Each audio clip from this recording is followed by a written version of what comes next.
houve, sim, a tão falada reforma tributária. Escute bem, a reforma tributária, ela tramitava no Congresso Nacional há 30 anos. A reforma tributária não é um projeto de um governo que está hoje no poder ou de algum governo que saiu.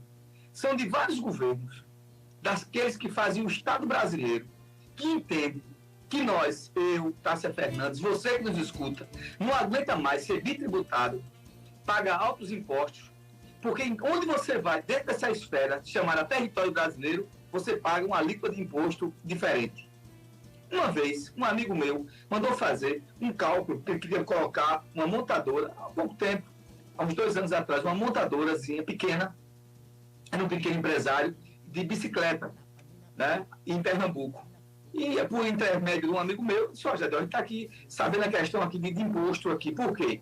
Porque na questão das montagens dessas peças, e eu tenho que falar isso para você saber o que é a tragédia que a gente vive hoje sobre tributação e bitributação, e a gente já falou isso aqui várias vezes. Uma catraca que era construída, né, que era fabricada no Amazonas, tinha uma alíquota de imposto, e para chegar aqui tinha outra alíquota de imposto. Foi preciso a gente analisar 56 decretos, repito, 56 decretos de desoneração, né, de ICMS do Estado, quando passa para outro Estado, para você chegar a um percentual de quanto incidir, né, aquele transporte para a sua composição de custo do produto final. Ou seja, eu tinha que saber o que é que eu ia estar pagando de imposto para o cara fazer o cálculo para ter sua margem de lucro. 56 itens de impostos. Nenhum país do mundo faz isso. Porque há muito tempo, a Europa, a América Central, a América Latina e outros países, né, a maioria dos países que se dizem ou que são capitalistas, ou que estão dentro do processo do capitalismo, tem um imposto único chamado IVA, que é um imposto de valor agregado. O Estado tem imposto, o outro tem, vincula e se paga e acabou. E não fazer várias manobras de imposto de quem fabrica, se vai tramitar no Estado, se vai entrar. E com isso, se você ia comprar uma caneta, a caneta que valia 10 centavos, chegava da sua irmã, você que era consumidor, a R$1, R$10, R$5, porque, logicamente, aquele que fabrica e aquele que vende tem que ter mais de lucro até para pagar seus funcionários. É assim que funciona a relação de comércio, de venda e de indústria, e a relação de capitalismo é essa. Né? Você precisa ter lucro para você pagar a sua sobrevivência e crescer como empresa, e é assim que funciona. Não tem outra coisa. E não tem outra história. Então, a indústria sofre, o setor do comércio sofre, o setor varejista sofre, por causa da gama de impostos, impostos sobre impostos sobre impostos. E essa reforma tributária não era a reforma do PT, não era a reforma do PSDB, não era a reforma de Bolsonaro, não é a reforma de ninguém. É uma reforma do país, que essa reforma tramita há 30 anos. Há 30 anos, desde o início do governo Fernando Henrique. Todos os governos, escutem o que eu estou dizendo agora, todos os governos que estiveram no poder, o governo anterior, tiveram a sua ação de colaboração. Exemplo, o ministro Paulo Guedes, com o seu pessoal técnico, também copiaram fizeram também um melhoramento na lei na questão de imposto sobre grandes fortunas, daquilo que era isento, né, de grandes equipamentos que eram isentos, também tiveram sua colaboração. Os governos anteriores do PT também tiveram. O governo Fernando Henrique também teve. O governo atual também melhorou também essa questão de não deixar isento. Por exemplo, o cara compra um avião, super rico não paga nada. A gente tem um carro, uma Fubica, que tem que pagar imposto. Tem que pagar o imposto. Né? Se você isentar imposto de grandes fortunas, principalmente de equipamentos. E aí muitas coisas também, que existiam também uma questão de anomalia, ou seja, pobres pagavam muito imposto e ricos pagavam pouco. Não funciona assim, tem que ser uma coisa qualitativa, equiparada, né? Onde o imposto seja justo. Imposto a gente tem que pagar, desde que o mundo é mundo, a gente tem que pagar imposto, isso é besteira. Se você acha que vai para um hospital, se você acha que alguém está varrendo a rua, se a prefeitura faz um serviço em São Vicente e ele precisa pagar os funcionários, ela é devindora dos impostos. E o cidadão brasileiro, ele tem que fiscalizar esses impostos, porque é você que está pagando. É assim que funciona em qualquer lugar do mundo. Então não adianta dizer, não quero pagar imposto, não faça isso não. Se você não pagar imposto, nenhuma lista da sua rua vai ser tirada. Porque como é que o gestor, alguém que for, né, vai pagar os funcionários? É assim que funciona, é assim que é. tudo que é vindo do serviço público, ele é originário das taxas de impostos que nós pagamos ao Estado, e desde que o mundo é mundo que funciona assim, isso é uma questão até bíblica. Jesus dizia, olha, dá a César o que é de César, o que é de Deus, o que é de Deus. Ele dizia, olha, para os governos funcionários, você tem que entregar o que é deles mesmo, acabou-se. Não pode burlar. Então, só é você ler e ter um pouco de compreensão. Então, é mentira, é fake news. O que a oposição extremista, deixar bem claro, não foi a oposição que... Porque todo país tem que ter oposição, a oposição centrada, de falas que entende que por ali não é o caminho, mas dá uma solução melhor. Não é essa que eu estou falando, não. Os extremistas se juntaram com o Bolsonaro, né? Para dizer, não é para provar nada e acabou-se, porque isso aí simplesmente é o PT que está colocando. Mentira! Nunca. Primeiro que o projeto de lei da reforma tributária nunca foi de iniciativa do chefe do Poder Executivo. Foi iniciativa do Congresso Nacional. E os governos davam sua colaboração para melhorar aquela peça de projeto de lei. É assim que foi. Tanto é que o governo Bolsonaro, com a equipe técnica do Paulo Guedes na época, também contribuiu. Então é muita coisa louca. E aí depois começaram a dizer, agora a cesta básica vai subir. O texto do projeto da reforma tributária está dizendo isenção, taxa zero para a cesta básica. Os alimentos vão simplesmente não ter imposto. O litro de óleo, o quilo de carne que você vai comprar no supermercado, os alimentos perecíveis, os alimentos de primeira necessidade, até alimentos também de primeira natureza, né? Até absorventes também, né? Que falam também da questão da pobreza menstrual, aquela coisa toda, para os mais necessitados.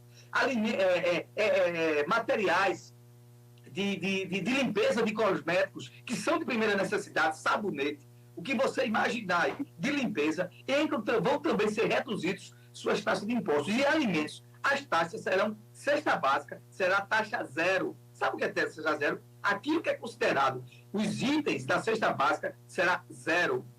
E então eu fiquei abismado, eu fiquei impressionado com a capacidade, né, de alguns chegarem. Não, essa reforma é dos comunistas, é do PT. Meu Deus do céu! Vamos ler, entra aí no site da Câmara e via que desde quando estava tramitando o projeto de reforma tributária. Desde 1993. 93 já começou a se falar, já se falava do IVA, do Imposto de Valor Agregado. Sabe por que o que é o IVA? É porque nós somos tributados. Porque cada estado onde produz e onde se vende, a gente é taxado lá no estado inicial, de onde vem uma mercadoria para você comprar, e também no estado onde você está comprando. Então, tem algumas melhorias para ser feitas? Sim, tem, o Senado vai fazer. Mas o texto principal, que vai livrar as cargas tributárias, e quando você livra uma carga tributária para o empreendedor, para o cara que é empresário, ele consegue o quê? Ele consegue contratar mais pessoas, porque o alívio, né, da sua carga tributária diminui. Hoje nós, cidadãos, pessoa física, trabalhamos 4 meses, considerando todas as taxas de imposto que a gente paga. Se você vai colocar 1 litro de gasolina, que você coloca, que você vê lá o preço lá, R$ 5,59, por exemplo, 46% é de imposto. Você acha isso certo? Não. Então, a reforma tributária, sabe por quê? Porque quando vai os impostos agregados da União, os impostos estaduais, de governos, isso aí sobe lá para cima, que eu estou falando de ICMS. Né? E isso aí, para você ter uma ideia, ontem mesmo eu estava falando com um economista, depois que ela estiver de fato funcionando, porque ela vai ser a médio prazo, não vai ser do dia para a noite, infelizmente eu queria que fosse, não é? Alguns itens né, de uso contínuo que você tem, chegam hoje, se fosse a título de hoje, chega a reduzir quase 19%. Quase 19%. Hoje, se a reforma tributária estivesse sendo implantada hoje, a gente tinha R$1 a menos para a gente colocar de combustível. Ou seja, se a gente paga 5,59, a gente ia pagar 4,59. Se a gente pagar 4,59, ia pagar 3. Só por causa da reforma tributária. E eu fiquei assim, pasmo, com a capacidade de alguns extremistas irem para a tribuna da Câmara só porque o dono dele, né, com a loucura dele, ele não pensa no país, porque se o ex-presidente se apequenou, dizendo não é para votar porque é do PT, que do PT mostra que ele passou 4 anos na presidência da República, né, e quando é uma pauta que a pauta é sim, que ela consolida e era que ela melhora a vida das pessoas, o entendimento dele é quem está no poder. O negócio é eleição, eleição, eleição. Então, independente de se está bom ou ruim para o povo, não. Mas eles, então, não presta. E foi isso que eles disseram. Eu conheço muito essa prática. E você acha que essa prática é só no âmbito nacional? Não. Né? Quantos cidadãos aí, onde a gente mora, né, acham que tem que dar tudo errado, porque dando tudo errado, ele tem a perspectiva de voltar para o poder, ou querer dizer, ó, vai dando tudo errado, vamos deixar dando errado, deixa o povo sofrer, porque depois eu entro como um salvador da pátria. Isso é uma prática que é conhecida no Brasil todo. Né? Não pense que isso é Bolsonaro que pensa isso, não. Mas a gente vê o caráter das pessoas como é, né? De uma coisa, né? De uma peça importante, que vai unificar vários impostos, ficar em um só, e reduzir a carga tributária para os mais pobres, para aqueles que mais precisam,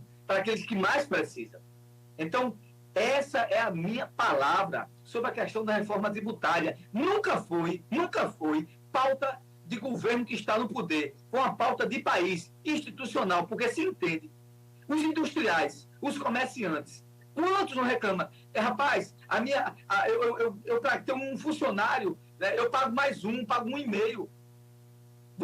Muitas vezes o cara compra lá uma mercadoria para colocar no seu supermercado e ele vai mudando a composição de impostos. Ele quer até vender mais barato, não consegue, porque ele precisa ter uma margem de lucro. Mas os impostos são tão altos, que ele não consegue. Ou seja, o governo sempre foi muito ágil e muito competente para cobrar imposto. Isso é a grande verdade.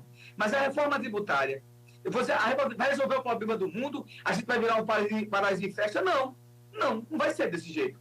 Vai ter algumas coisas que devem ser discutidas, sim, sem sombra de dúvida, vai para o Senado, né? Algumas coisas devem ainda ser faladas sobre a questão, ainda não foi discutido ainda a questão da taxação das grandes fortunas, né, que deve ser também, você não pode cobrar imposto só de pobre e dos ricos não cobrar nada. Né? Remessas de dinheiros internacionais, né, que também não são cobradas, isso aí vai ser discutido também. Mas o texto base, onde preserva a população mais carente, e nós, né, pagadores de impostos, nós que vivemos na luta, os trabalhadores, as pessoas, né, de classe média ou mais pobres, né, vai beneficiar, sim, sem sombra de dúvida. Só é você pegar o texto e ler do processo de isenção. Só em falar que a cesta básica terá isenção total de 0%, isso vai dar uma concepção de quase 19%. A título de hoje, se a reforma já tivesse sido implantada a título de hoje, nós já teríamos uma redução de 19% na cesta básica. 19%. Agora, por causa da tão falada alíquota zero, né? Isso aí foi incluído, foi quase uma cláusula pétrea, preservar os que mais precisam. Então, a reforma tributária não é do governo Lula, não foi do governo Bolsonaro, não foi de Fernando Henrique, não foi de quem quer que seja, de Dilma, nem de Michel Temer. Foi um conjunto do Estado, daqueles que fazem o Estado, de técnicos, de trabalhadores, de especialistas, que vieram trabalhando durante 30 anos. E pela primeira vez foi votado. Porque só se falava. Então o texto foi votado com muita raça, de passagem, e aí tem que dar César o que é de César. Houve uma capacidade tremenda do presidente da Câmara, Arthur Lira, né, de chegar, de conversar, se não for votado agora, não votado nunca mais. O que é que tem que se discutir mais? Há 30 anos se discute isso. E que eles queriam se discutir para agosto, para depois. Você veja só, você discute uma coisa há 30 anos, não acontece nada, e queriam ainda esticar a corda para quê? Vamos aprovar o texto base e aquilo que são os destaques, né, as outras casas, a outra casa, que é a do Senado, e volta para a Câmara, se tiver alguma mudança, vota novamente. E é assim que funciona. Não, o negócio do debate, o debate já era exaustivo. Existem alguns problemas no setor de serviço, do terceiro setor, sim, né, por causa da composição dos trabalhadores. Mas aí vai ter, sim, umas compensações. Se fala em compensações, sim. Já estamos dizendo, olha, o trabalhador agora vai pagar mais imposto. Mentira! Então, soltaram tanta mentira, tanta fake news, que se você sentar e ir numa instituição séria de imprensa, ou se não pegar o próprio texto que está à disposição no site da Câmara, e você ler, você vai ver o seguinte, realmente não tem nada a ver. Tanto é que, em linhas gerais, a proposta inicial estabelece o quê? A unificação de todos os 5 tributos. Quais são os 5 tributos? Hoje, né, o empregador paga IPI, PIS, COFINS, ICMS e ISS. e o ISS é justamente o tributo municipal. Então, esses 5 impostos que nós pagamos vai se tornar um só, com alíquotas reduzidas, de acordo com a classe social ou com aquilo que ele compõe. Né? Se for para o cidadão, em cada área, em cada área específica. Se o cara for empresário, claro, ele vai pagar por aquilo ali. Mas, do jeito que está hoje, ele é cobrado 5 vezes, 2 vezes, então ele é cobrado 10 vezes. Então, na hora que unifica ele só vai ser cobrado uma vez, porque todos os impostos vão estar agregados em um só. E não fica essa guerra de imposto. Cada estado faz o imposto, cada estado decreta um imposto diferente e o cidadão só olhando a banda passar e tocando palma batendo palma para eles e tendo prejuízo. Então, aqueles que foram contra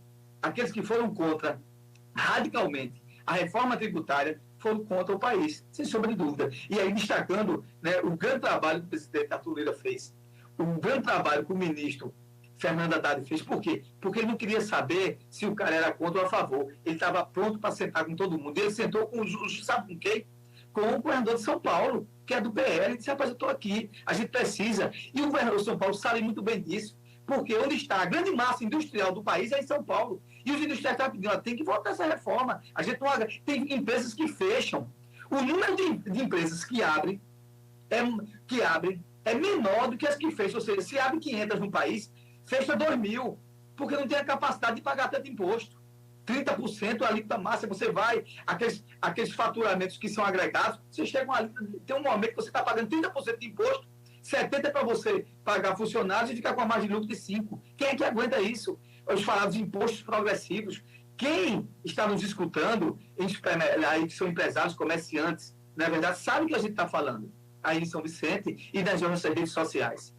Então, isso foi importante, você saber, olha, a gente tem aqui divergências políticas, mas nesse momento isso aqui é importante para o país. E fez bem demais. As pessoas, muitas vezes, têm que se anular, porque isso não interessa dizer que o cara, muitas vezes, a pessoa tem dificuldades políticas, né?